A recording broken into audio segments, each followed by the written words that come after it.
What's up, everybody?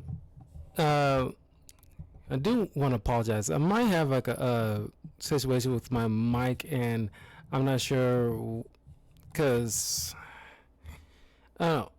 I'm not very techy. Like I got like a pretty good microphone, and it serves me pretty well for my needs. Whereas like doing like a voiceover or when I'm streaming, but I'm not sure. Like at a certain point, I need some tech guy to make sure he looks into this kind of stuff to make sure everything is kind of running together the way it needs to be. And I'm just concerned that like every once in a while there's always updates and screw around with the setup, and then I have to worry about or think about reconfiguring certain things just so you guys can hear me, because I don't want to sound like I'm talking so low. I adjusted the gain, thought it might help, and I think it's helping, but you guys will end up letting me know it's fine. But I'm just want to make sure you guys got the best content out there. I'm trying to make sure that you guys hear me as best as possible. So any input, that'd be great. But anyway, I just got to get through that.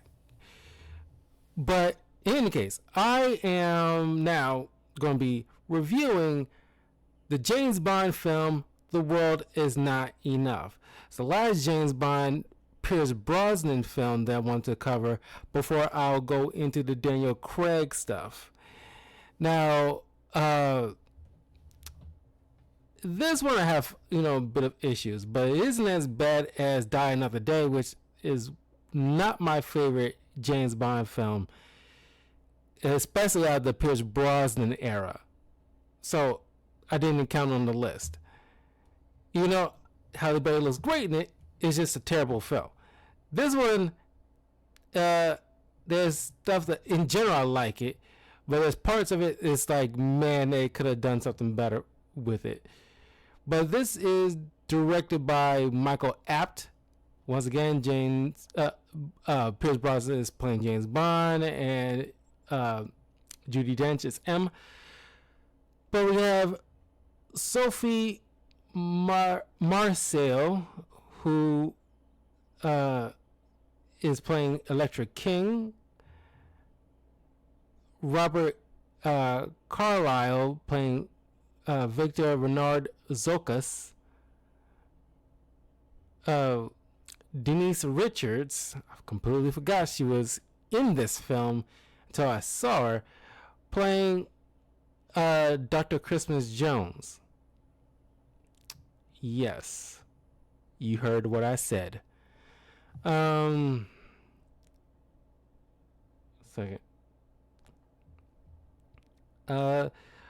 Robbie Coltrane returns as Valentin Zukovsky. Desmond Llewellyn as Q. Maria Grazia as Cigar Girl. Samantha Bond as Miss Moneypenny. Michael Kitchen as Bill Tanner. Colin Salmon as Charles Robinson. So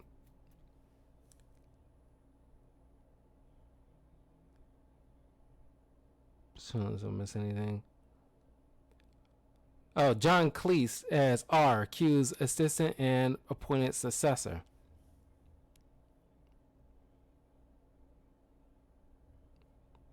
And the whole R is just like a joke Bond just gives to this guy because, what comes after Q? R.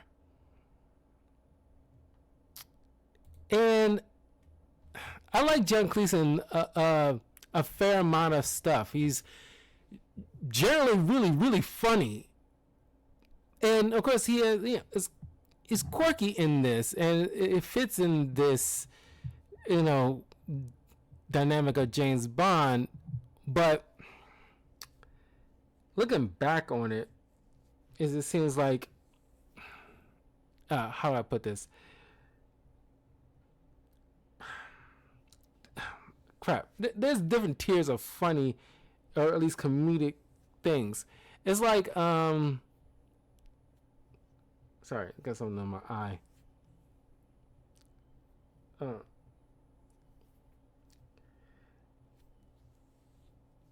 it's like putting Anna Faris from Scary Movie into a Beverly Hills Cop film. Both are comedies, but one is a little bit more sillier than the other because Beverly Hills Cop is set in a decently, normalized world by comparison to Scary Movie. So John Cleese is the Anna Faris that gets dumped into a Beverly Hills Cop Pierce Brosnan thing. And it seems like, I don't know, you're overdoing it to sell the comedy, and it's like, I don't know, you usually get the most amount of comedy from the Q branch, in those scenes, but it's just, this pratfalls seems like, okay, you're doing it a little bit. You're overdoing it a bit with like this slapstick kind of stuff. I don't know if John Cleese thinks he's in a whole entirely different movie or something. I don't know. Or the director just tells him, just do your same shtick and we'll just film it. I don't know. It seems like out of place. Anyway,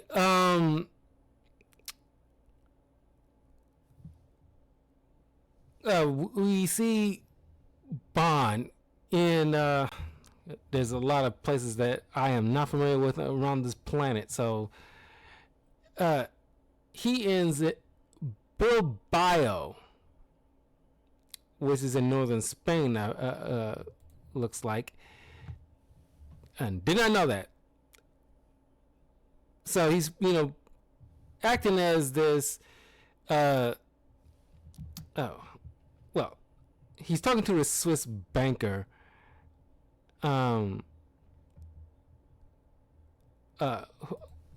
Bond is trying to get this money for Sir Robert King, this British oil tycoon. But this fool is playing like hardball, thinking like, oh, I got the man in this room, so you can be playing by my rules. But you're dealing with an MI6 agent. You don't think this guy can take on 6 or 7 dudes in a room by himself if the need arises. It's like you trying to play hardball with a guy like this. So he easily knocks out and kills a couple of people. And I forgot about the lady in the room when she's like look like the assistant to the Swiss banker, and she shows Bond these paperworks, and she's like, how you like the figures? He made some snide remark after he give her like a look up and down. It's like, something about the curves. I forgot the exact line of dialogue, but I just really enjoy the puns here,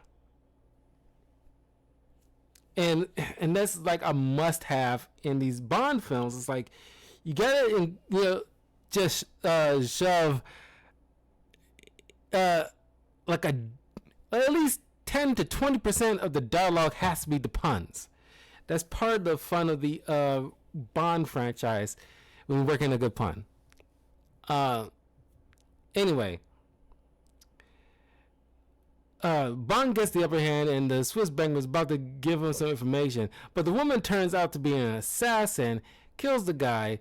Bond makes it escape after taking the briefcase full of money, and he heads back to MI6 and presents the money to M and Mr. King, the oil tycoon, who's best friends with them.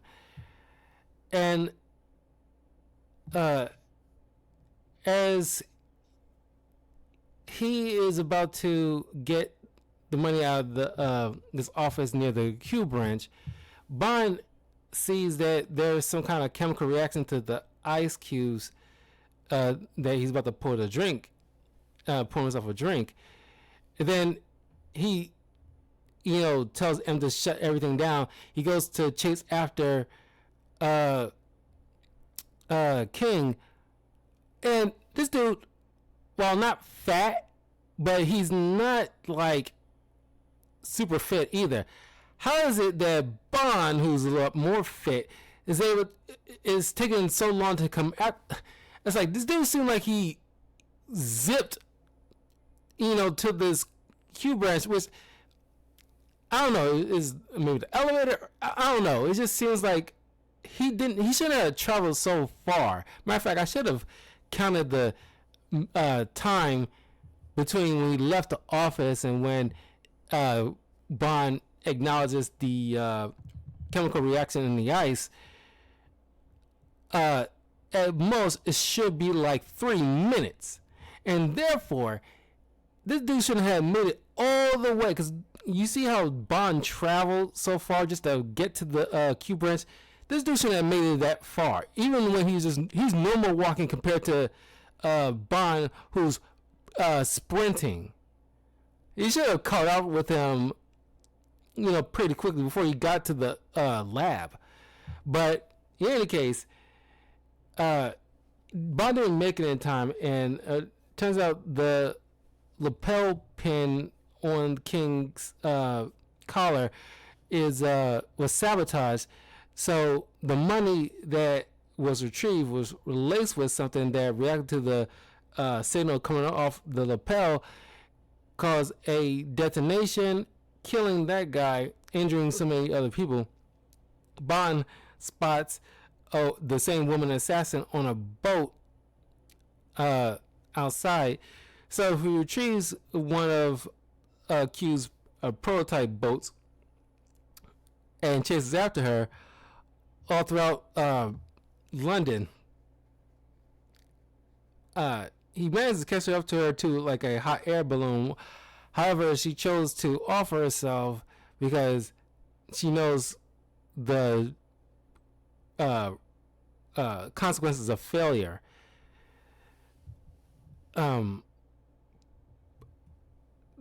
After tracking where the money came from, it turns out it came from the main villain of this film, Renard, who is honestly easily probably one of the most forgettable like Bond villains I ever seen. Because I'd seen this film probably quite a few times as a kid, but he does not stand out as much as like Dr. No or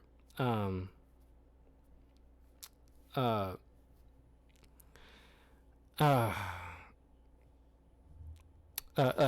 Odd Job, or any of the big wigs. I wasn't even talking about like big wigs like Dr. No or Goldfinger or anything like that, but it's just Renard.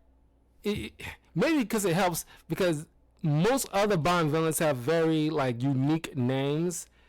It's almost like super villain names. Renard is just such a basic bitch name. It's kind of like it doesn't stick with you. One second, everybody.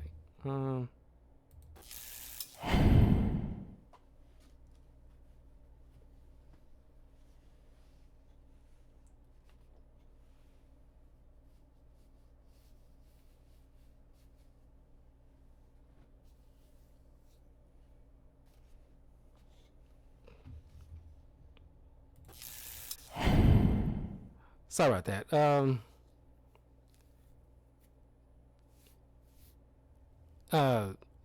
It just doesn't stick with you the same way as like Blofeld or something like that,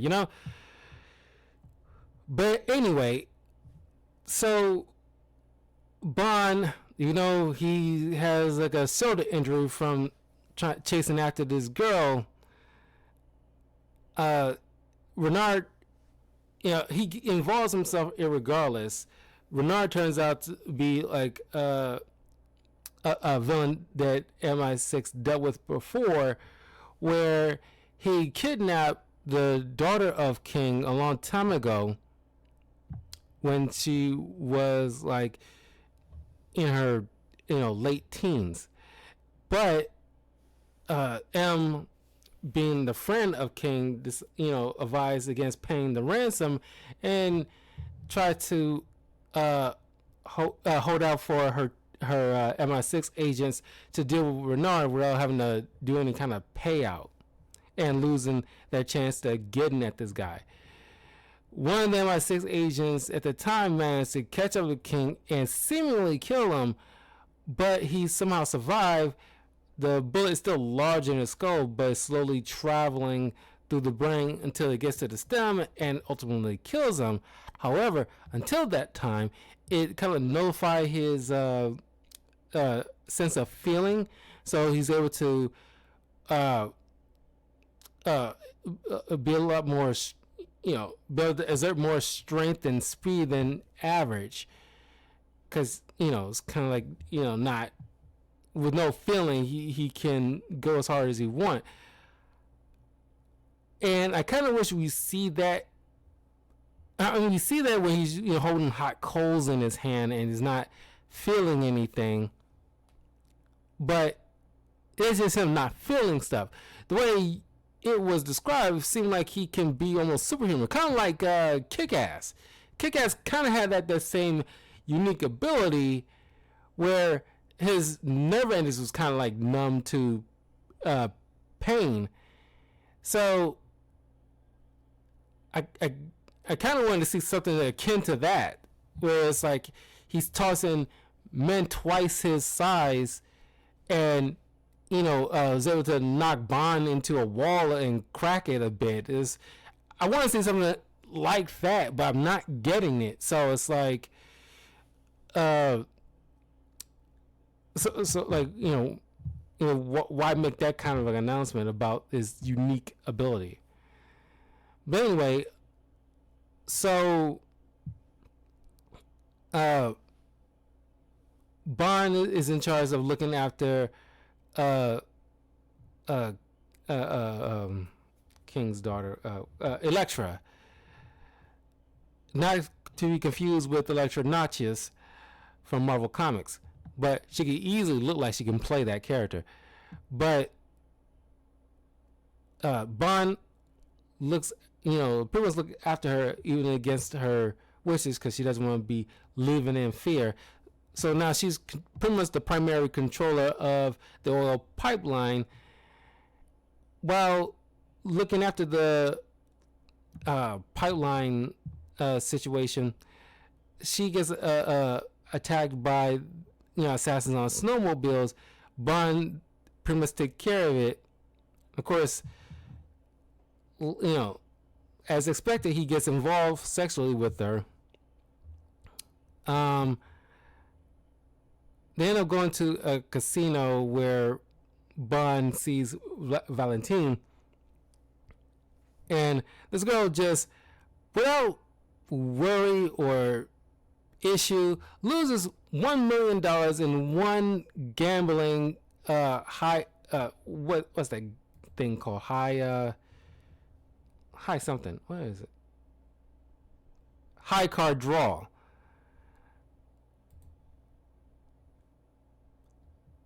And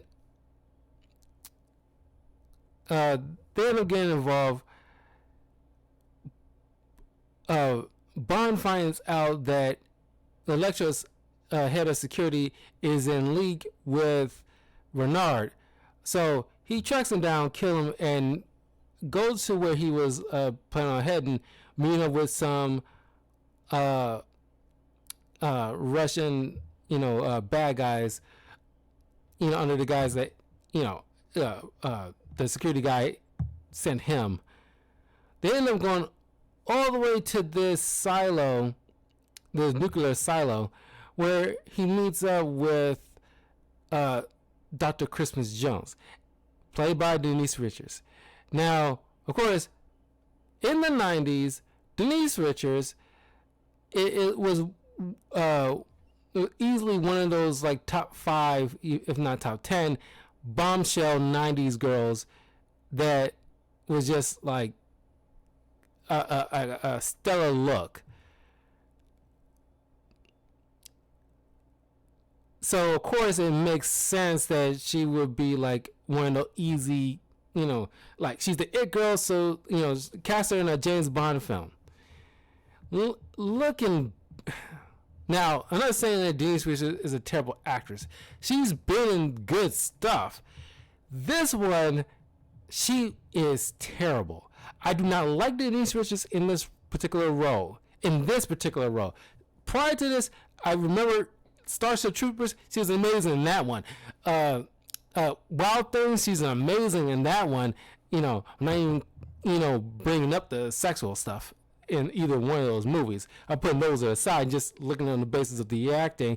She was pretty good in those.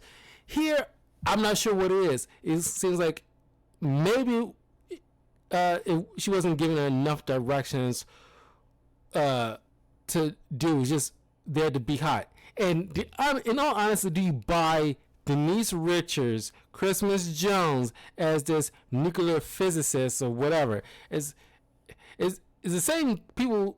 It's the same kind of complaint people have with Ice Cube in that recent War of the Worlds film that bombed so badly, where like it's the Aries Spears interview joke that he had about Ice Cube that people kind of scoffed at first. Now looking back, they kind of reevaluating what he said about him, whereas like he's just playing that same person that he does in all his movies. And you can't buy, just because you put glasses on the guy doesn't make him all of a sudden super intellectual or whatever. And you talking like he always does in every other movie he's been in. Denise Richards is probably in that same boat where it's like there's only one range she has, and she does it well. But I don't know, her line of dialogue seems so like bland. Yeah, she's bad. She's probably one of those things where you could have just recasted her, chose somebody else. This could have been given to any other woman, but you gave it to Denise Richards because she was the it girl at the time, and it just, I'm not sure if she even auditioned for this.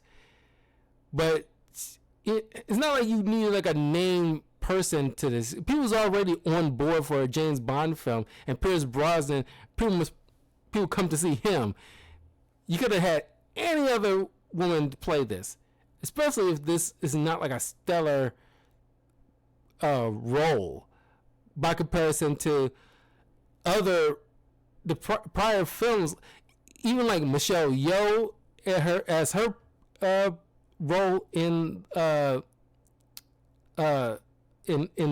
previous Bond film, she played that very magnificently. It's pretty good. It's like more believable for her to be in that role. You got Famke Jensen, and matter of fact, even like that Russian woman in the GoldenEye, I never seen her in anything before. I don't even think I've ever seen her in anything after. I might be wrong. I might have seen her in stuff I just can't recall. But it's more believable that she is some kind of computer hacker from Russia compared to Denise Richards. I'm not sure. There's a disconnect where one is more believable than the other. I'm not sure. It got to be something to do with like the writing and the casting direction. Anyway, Bond finds Renard, tries to hold him at gunpoint to arrest him or hopefully take him out. But Christmas Jones, and of course, she mentions like, I heard all the jokes, and I do like this line because it's a very smooth line from Bond, where she is like, that's Dr. Christmas Jones, and trust me, I heard all the jokes. And he was like, I don't know any Dr. jokes. and she gives a smile, and it's like, yeah, that's the James Bond charm, that British wit. Because I don't think I can be as smooth as that. To think of a good smooth line like that, I'm I might get lucky every once in a while with things that's kind of popped into my head, but it's never like a smooth automatic thing like that. But anyway, a shootout breaks out where Bond managed to get a locator key out of one of the warheads that Renard is stealing, while Jones and Bond make their escape, make their way all the way back to MI6, and Bond is starting to suspect Elektra, and he relays that information to M, who is dismissing it because her past with Elektra and her father.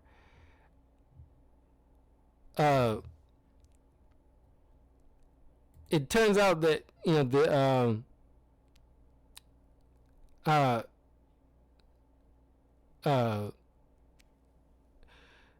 there's a bomb attached to like a pipeline area, while Christmas Jones and Bond goes to deactivate it. And it turns out only half of the what is it, uranium? Plutonium, sorry. Half of the plutonium is only used for this particular thing, so it won't cause like utter devastation. It's going to be very localized, but it will, Bond suggests that they escape, making the Elektra think he is dead, so he can make his way to tracking her down and find out what's going on. While M is just astonished that Elektra, who killed a lot of her people in that room with her henchmen, taking her hostage, she suffered from like severe Stockholm syndrome. She blames her father and M by extension for leaving her in the clutches of a terrorist. She then, in order to survive, cozy up to him and fell in love with the guy. He fell in love with her, but he ends up releasing her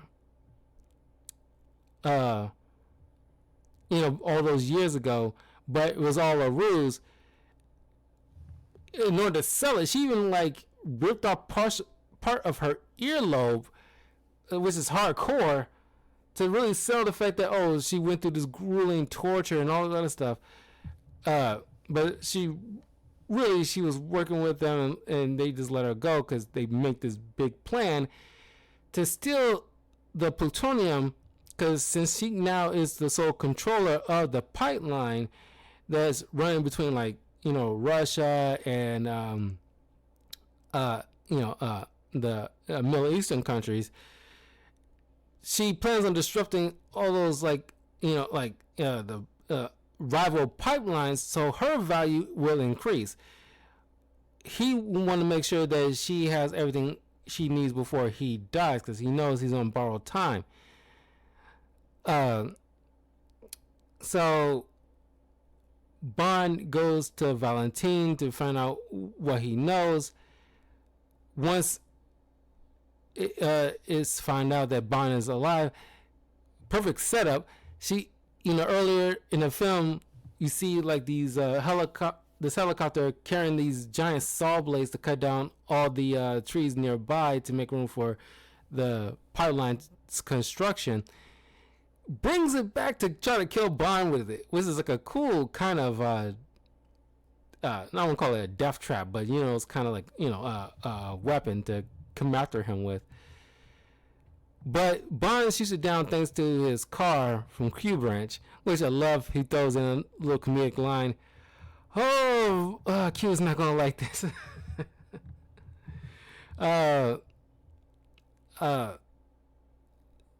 So turns out that Valentine had his nephew who works on this, who's the captain of this submersible that he's loaning to, well, not loaning, Elektra essentially bought or losed, quote unquote, money in his casinos, in exchange that he lends her his nephew, who's the captain of this submarine, not knowing the full extent of what plan on doing with it, which is loading that plutonium there to send out to destroy rival pipeline in Istanbul. Renard ends up killing not only the crew but the captain himself, so Primus can pilot the rest of the way with his own men. Bond works with Valentine to track down Renard to his hideout. Turns out Valentine's little henchman Bull works for Renard, sets off a bomb in the warehouse where they're trying to, make a plan. Bond and Christmas Jones is captured. Bond is being tortured by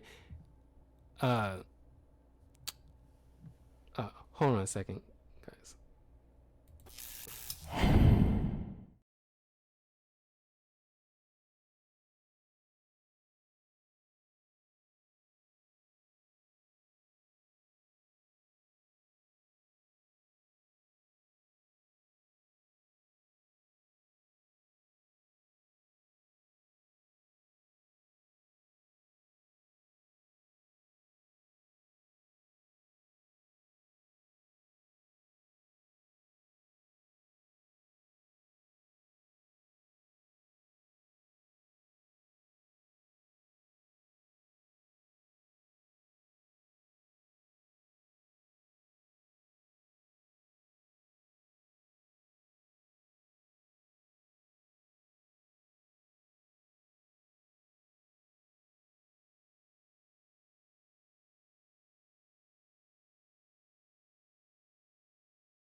All right, sorry about that, everybody.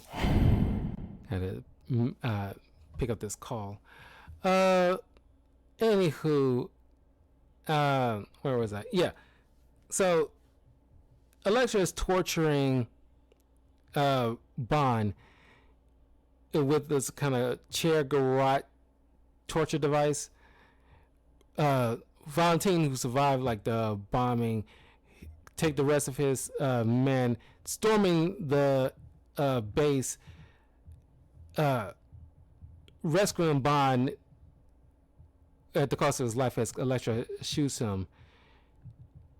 Bond, making an escape, rescues M and tries to get Elektra to call everything off, but she warns Renard he shoots her dead, which, you get these moments where Bond, because people make these kind of comments about Bond. It's like, oh, he just like bangs girls without any kind of, he's a womanizer, blah blah blah. You see moments like this where no, he actually has, he does have feelings for a lot of these, women that you see. He cares. But like with Terry Hatcher's character in one of the Bond films, he had like a prior relationship with her before the movies, but he still, like, after all these years, still harbors like feelings for her. So of course he's deeply saddened that she lost her life, and he feels, responsible. Here he's feeling responsible to a different degree. He knows what he did, what he had to do on his own, by his own hands, but it still doesn't hurt any less. Then he goes to save Christmas Jones, and in the ensuing fight with Renard, he sinks the submersible, kills Renard with this plutonium pike thing, and him and Jones make their escape as the submarine crashes. And the movie ends with Jones and Bond banging it out, and because the heat signature in Bond's clothes or something right there highlights on MI6 radar, it is like a goofy, moment. But that's where the movie ends. It's an alright film. The prior films is a lot better, and Die Another Day is way worse than this. I didn't even put on the list because I didn't want to be bothered. Even though the villain of the film is, got a very unique look, and I appreciate that part. But yeah, it's not one of the best Brosnan films. It's very, like, down the drainer in terms of Brosnan's well, his legacy is pretty much secured, but that one didn't exactly put like a feather in his cap, if you catch my drift. But that was The World Is Not Enough, which I'm glad he kind of wormed that into the line of dialogue in the film in the third act. As like, he was at the world, and he says, like, the world's not enough. And yeah, I kind of appreciate that. But anyway, next I'll be getting into the Daniel Craig Bond era, with at least a few movies. So after this video, I'll be going into Casino Royale. But anyway, not unlike Pierce Brosnan, Daniel Craig kind of left off on a bit of a whimper too, for different reasons. But anyway, I will see you guys in a minute. Take care.